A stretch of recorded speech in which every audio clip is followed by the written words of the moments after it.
C'est quoi la question? C'est ma vie qui son doigt. Voilà, tiens. Oh, écoute, Simon, moi je suis sympa, je te rends service, je te prête mon ghetto. Toi, tu veux même pas que je... Écoute, Nathalie, c'est plus le moment de discuter. Bonsoir. Bonsoir. Vous avez bien fait de venir. Vous allez voir, ma vie, c'est passionnant.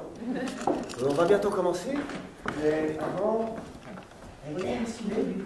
Si tu cherches Léo, il est dans la cave en train d'écrire ses poèmes, il ne peut pas montrer. Comment ça? Il dit que c'est une idée stupide de jouer ta vie. Lui, des fois, j'en peux plus. Bon, je vais aller chercher. Ça sera pas long. Je reviens tout de suite. Je vous laisse avec Nathalie. Bonsoir. Je m'appelle Nathalie. Je joue les rôles féminins dans la vie de Simon. C'est pas les rôles les plus intéressants, mais ça fait rien, je les joue avec beaucoup de conviction. Vous allez voir, je suis quelqu'un de très profond. Simon, je l'ai connu par une petite annonce. Il cherchait quelqu'un pour jouer dans sa vie.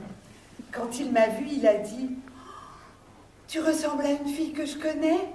Elle s'appelle Nathalie. » J'ai dit « Tiens, moi aussi. » Il a dit « Ma Nathalie à moi est partie en Afrique aider les plus démunis. » J'ai dit « Quelle drôle d'idée. » Il a dit « Comme ça, tu veux jouer dans ma vie ?» J'ai dit « Ça dépend, combien ça paie. » Bonsoir. Bon. Je voudrais vous présenter mes amis. D'abord, mon vieux chum Léo. Vas-y, Léo.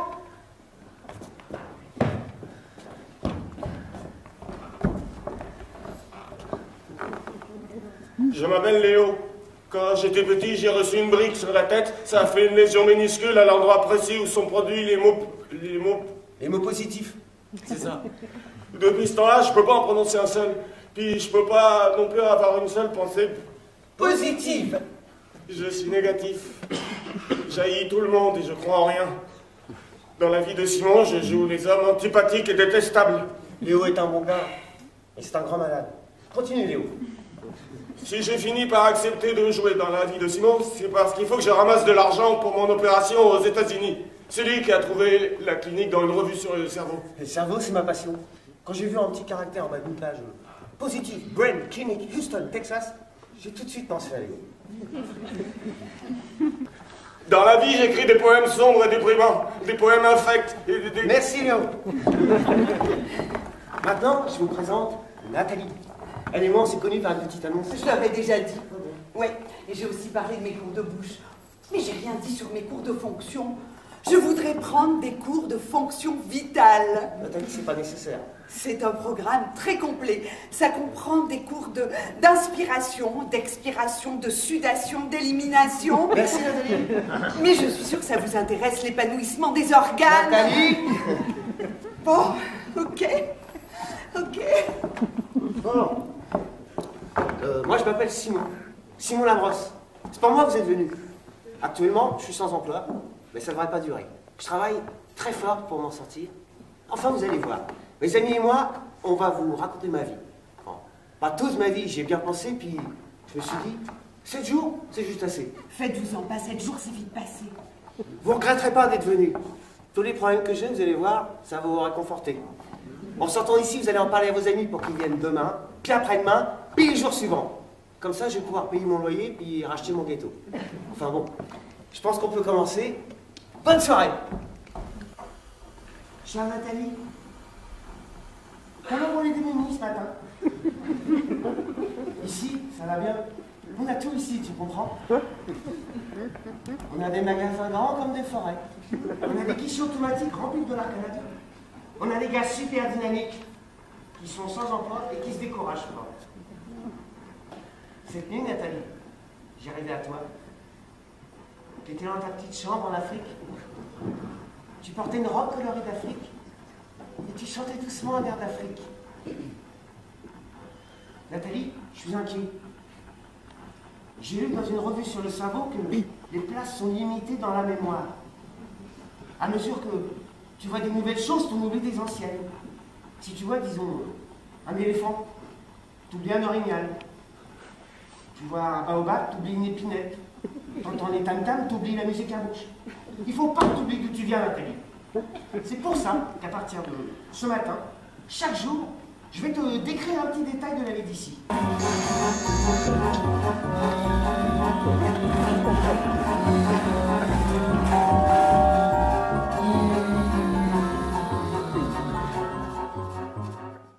sûrement un père. Les tête-à-tête avec les pères, c'est ma spécialité. Mon père, ça fait 15 ans que je l'ai pas vu, Philortano. Et justement, disons qu'il est ici. Je peux vous faire une démonstration tout de suite? Bon, disons que vous êtes votre père, puis moi je suis vous. Je veux dire, je suis moi qui prends votre place. Disons qu'on est au restaurant. On a pris un bon souper, disons, du rôti de bœuf, puis des patates pilées. Puis là, on fume un cigare. J'haïs le rôti de bœuf. Ok, disons un bon spaghetti pepperoni. Je digère pas le pepperoni. Bon, on n'est pas allé au restaurant. C'est trop cher, puis c'est pas bon de toute façon. Non. On se retrouve chez lui, dans le garage.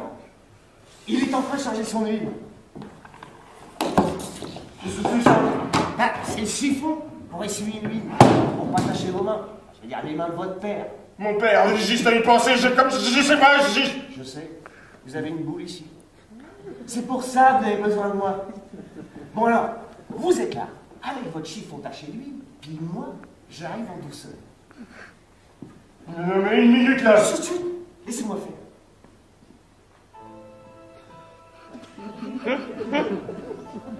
Papa? Pour une fois qu'on se retrouve tout seul, tous les deux, j'aurais à te dire... Je veux rien savoir. Regarde-moi, papa.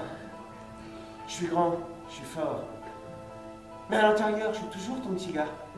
Je veux rien savoir, comprends-tu ça? Te souviens-tu, quand je jouais au hockey midget, t'avais dit que tu viendrais me voir jouer pour le championnat provincial. Je t'ai attendu, papa. Mais de quoi tu parles? Fais pas semblant que tu t'en souviens pas.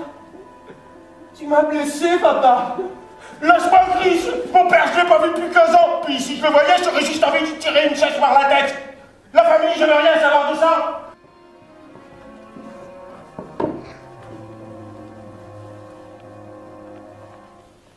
Vous êtes parfaite. Moi? Oui, vous. Vous êtes exactement la fille qu'il faut. Pourquoi? Parce que j'ai à offrir. Ah bon? Je me présente. Simon Labrosse, spectateur. Oh mais moi je fais pas de spectacle. Malheureusement je suis pas douée pour ça. Mais justement, moi je regarde pas les spectacles, je regarde les gens. Ma spécialité c'est la vie ordinaire. Ah bon? Et je suis sûr que vous avez une vie très ordinaire. Bah là pas tant que ça. Comprenez-moi bien. Je veux pas dire que vous faites rien, c'est pas ça. Vous faites beaucoup de choses. Vous allez dans les cafés, vous prenez des opériers, vous fumez des cigarettes. Et c'est pas tout, je lis des articles, je vois des gens, je mange des aliments. Ouais, c'est ça que je dis. Vous avez l'air d'avoir une vie bien remplie. Mais au fond, vous n'avez pas vraiment l'impression d'exister. Votre problème de fond, c'est que vous êtes toujours à l'arrière-plan. Oh oui? Comme si vous étiez figurante dans un film à grand déploiement, disons. Une esclave dans un film de Romain, ou bien, je sais pas. Un bison dans un film de Kevin Costner. Oui, c'est ça. Vous êtes là, à l'arrière-plan, caché par la foule, par le décor. Personne ne vous voit. Personne. Ce qui vous manque, c'est quelqu'un qui vous regarde. Vous pensez? C'est sûr. Prenez un film, n'importe lequel, disons.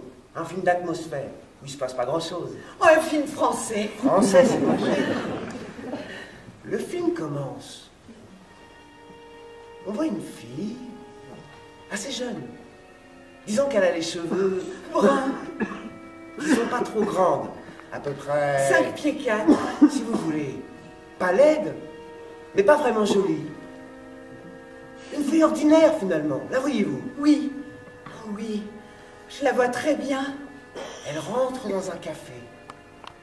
Elle s'allume une cigarette. On regarde ça, puis on se dit... Qu'est-ce qui va arriver? Est-ce qu'elle va rencontrer un gars? Oh oui. Est-ce qu'elle va tomber en amour? Est-ce que sa vie va changer? C'est ça, vous voyez, tout de suite, on est intrigué. Puis qu'est-ce qui arrive finalement? Je suis étourdie. S'il vous plaît, fermez vos yeux. Quoi? Fermez vos yeux juste un peu, ça va me reposer. Voilà. S'il vous plaît, juste une minute. Bon.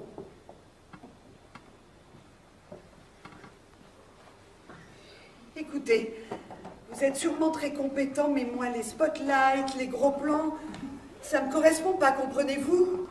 En fait, moi, c'est plutôt l'ombre, finalement. Mais on peut essayer la nuit si vous voulez. Je pourrais vous regarder dans le noir. Insistez pas. Ok. Mais je vous laisse quand même ma carte. Si jamais vous connaissez quelqu'un qui a besoin d'exister, Simon Labrosse, spectateur personnel. Viens, on continue. Tout à l'heure, je te promets, je te donne 5 minutes. Quelles 5 minutes? Laisse faire ça, Nathalie. Simon a dit que j'aurais 5 minutes pour réciter mes poèmes. Oh, Simon Labrosse. Tu me refuses du temps à moi, puis tu lui donnes 5 minutes pour lire ses poèmes pourris. C'est quoi l'affaire? Tu vois, elle aussi, elle les trouve pourris. Excusez-nous, on a encore une toute petite chose à régler. Simon, je t'ai posé une question. Écoute, Nathalie, Léo a besoin de ça. C'est un malade, tu le sais. Il a juste à se prendre en main. Il y a des cours pour ça. Il se donne des cours de cortex très efficaces, j'y en ai déjà parlé. Je veux rien savoir avec les cours débiles. Comprends-tu ça? Sinon, fais quelque chose, sinon je vais me fâcher. Attendez, ne commencez pas, c'est pas le moment. Bon, en tout cas, s'il prend 5 minutes, moi aussi. Quoi? Cette nuit, j'ai lu un article à propos d'une maladie terrible. C'est un petit trou dans le cortex visuel qui fait que tu n'es pas capable d'avoir une image mentale des choses que tu connais. La brosse? Qu'est-ce que c'est? C'est de la part du propriétaire. Monsieur Laurent, c'est pas ici. Je pense qu'il est parti travailler. Dis donc un message de ma part. Dis-y qu'il est pas venu de payer les promos de l'équipement. Sans ça, il va avoir affaire à moi. C'est très bien, je vais lui faire un message. Est-ce que c'est comme ça en Afrique, Nathalie? Il pleut des briques sur le monde pourri. Pas tout de suite, Léo. Pourquoi pas tout de suite? Parce qu'ils sont pas prêts. Non, mais c'est vrai. Vous n'êtes pas prêts. La poésie de Léo, c'est très dur. Ça demande une préparation. Tout à l'heure, on va les mettre en condition. Mais j'en peux plus, moi, ça veut sortir, c'est plus fort que moi. C'est l'heure de nos 5 minutes. Non, non, pas du tout. On enchaînait justement. Léo, je t'en supplie, tiens le coup. Allez, vas-y, ce sera pas vite. Il y eut un soir, il y eut un matin.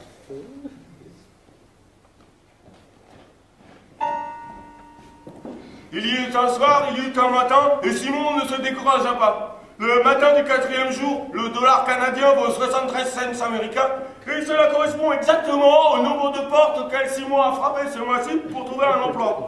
Il se dit que pour une coïncidence, c'est toute une coïncidence, et que c'est sûrement son jour de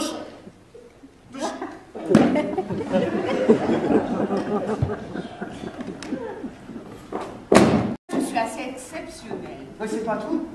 Votre façon de saisir, de vous emparer des biens d'autrui comme ça, avec une assurance, une justesse de ton. Je vous dis franchement, j'ai jamais vu ça. Vraiment? Vous n'avez jamais pensé à vous lancer au niveau international. Oh ben, là, vous exagérez. Mais pas du tout. Je vous vois très bien saisir une ville, par exemple, ou un pays. Vous avez tout ce qu'il faut. La force de caractère, l'audace, la dignité. On doit vous le dire souvent, non? Ben non. Vraiment. Il y eut un soir, il y eut un matin, et Simon, bien que légèrement déprimé, ne se découragea pas. Le matin du 5e jour, le prix de la livre de beurre est à 2,84 $. Et le compte d'épargne de Simon aussi. Il se dit que pour une coïncidence, c'est toute une coïncidence et que c'est certainement son jour de chance.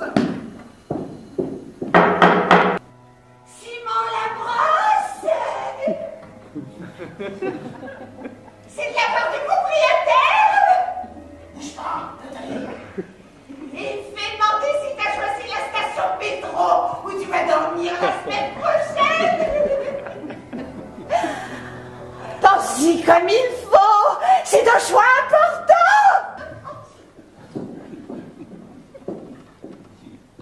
Bon. Alors, comme je vous le disais, j'avais un malaise ici. Nathalie, enseigne! Il a dit qu'il en parlerait à un producteur français. J'ai dit, j'en reviens pas. C'est mes organes qui sont intenses comme ça. Je vous offre une primeur, comprenez-vous? Écoute, faut vraiment que j'y aille. C'est plate, Simon, mais tu comprends, c'est la chance de ma vie. Salut, attends. Attends pas tout de suite. J'ai besoin de toi. Je laisse les bons de commande à la sortie, mais dépêchez-vous, j'ai pas beaucoup de copies. Prévu. Ça s'appelle Mon intérieur la nuit.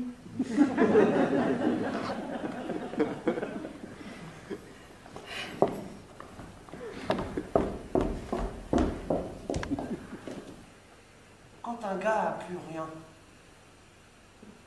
il lui reste sa vie. Je veux dire, il peut toujours raconter sa vie. Je suis sûr que ça va marcher.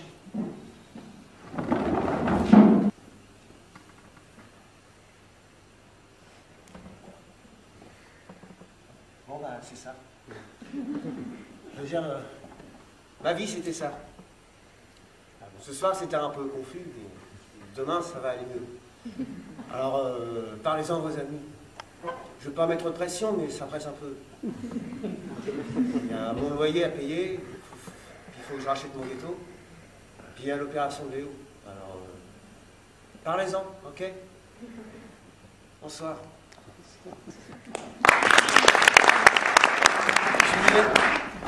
J'aimerais ça aller en Afrique. J'ai compté, il y a 14 pays qui finissent en I en Afrique. C'est pas tant que ça.